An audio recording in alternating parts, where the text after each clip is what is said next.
मुझे माँ से गिला मिला यही सिला, मुझे माँ से गिला मिला यही सिला।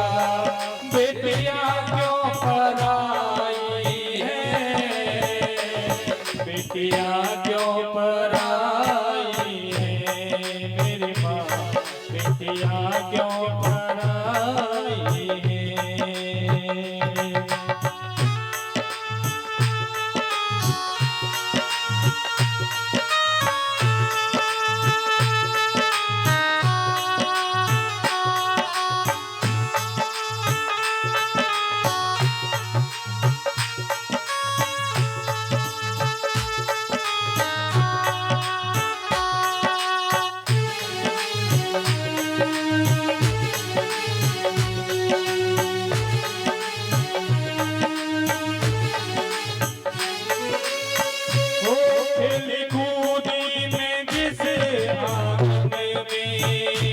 वो भी अपना पराया सा लागे, वो भी अपना पराया सा लागे।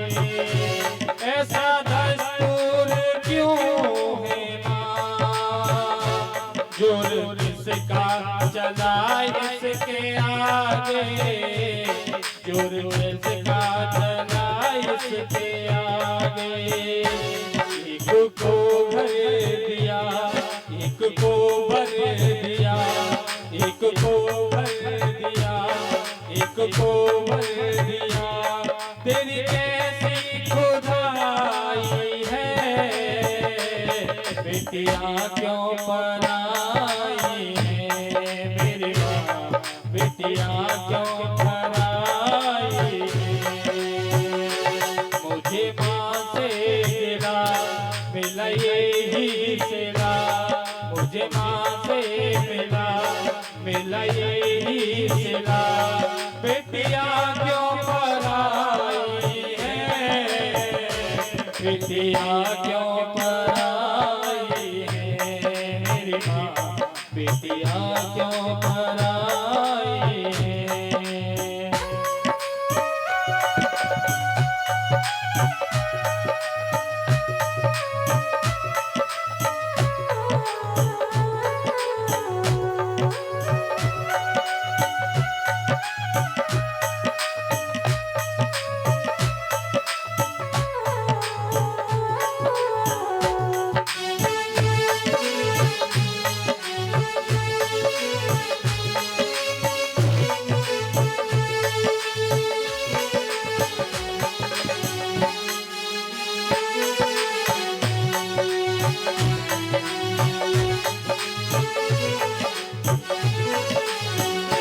जो भी मांगा मैंने बाबुल से, दिया हंस के मुझे बाबुल ने, दिया हंस के मुझे बाबुल ने।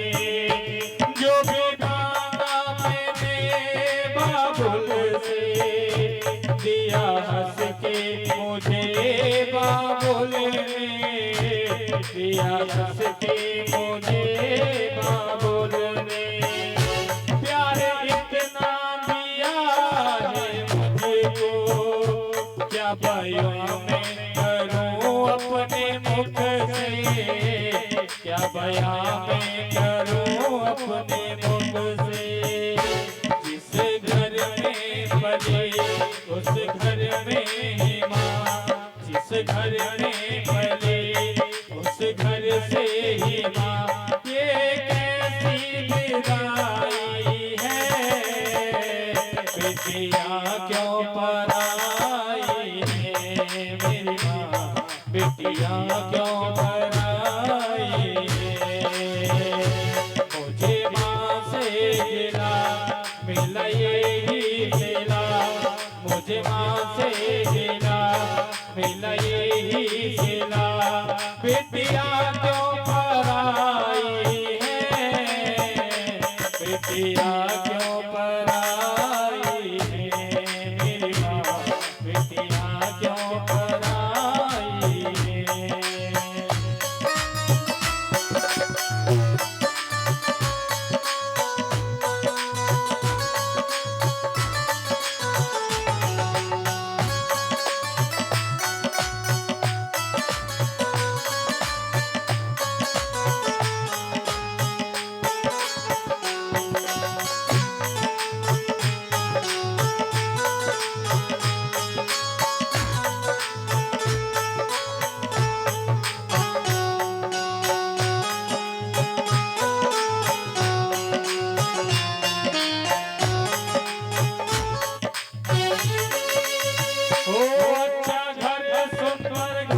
मेरी माँ बेटियाँ क्यों पराई है।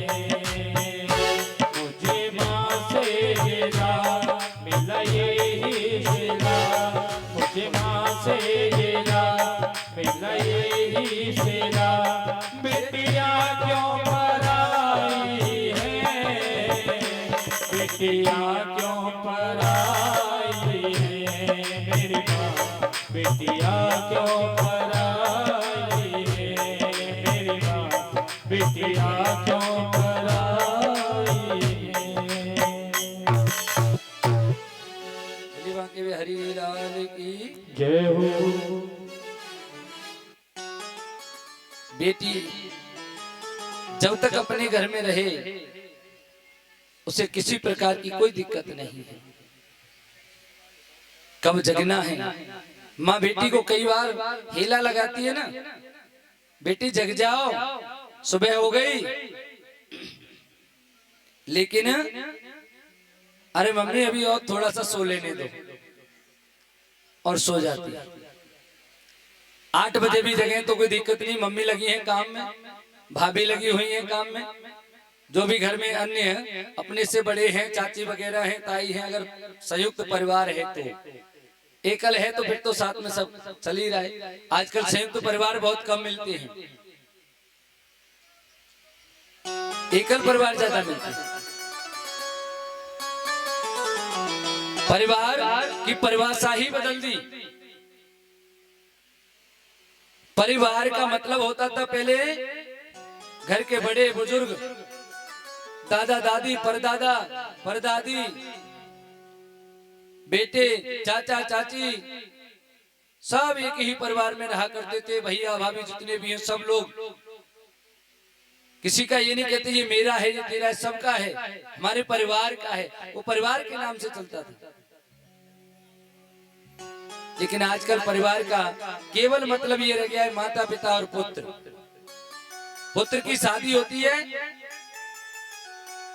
और जब तक कोई बच्चा नहीं हुआ, बाई चांस 2-4 साल या 2-3 साल तक, तब तक तो वो अपने माता पिता के साथ में रहेगा। और जैसे ही पुत्र हुआ तो माँ बाप फिर अलग हो जाती है, क्योंकि माता पिता और पुत्र तीसरी पीढ़ी आ गई ना, अगली पीढ़ी प्रारंभ हो गई। फिर दादा दादी से कोई मतलब नहीं है, बच्चे को लेकर के या तो बाजार में सेटलमेंट हो जाती है, या आएंगे केवल पिताजी ने खेती कर ली होगी, सरसों निकल आई, तेल ले आए, दूध घर पर भैंस मम्मी रखती है, घी बना के तैयार कर लेती, मम्मी आपका नाती है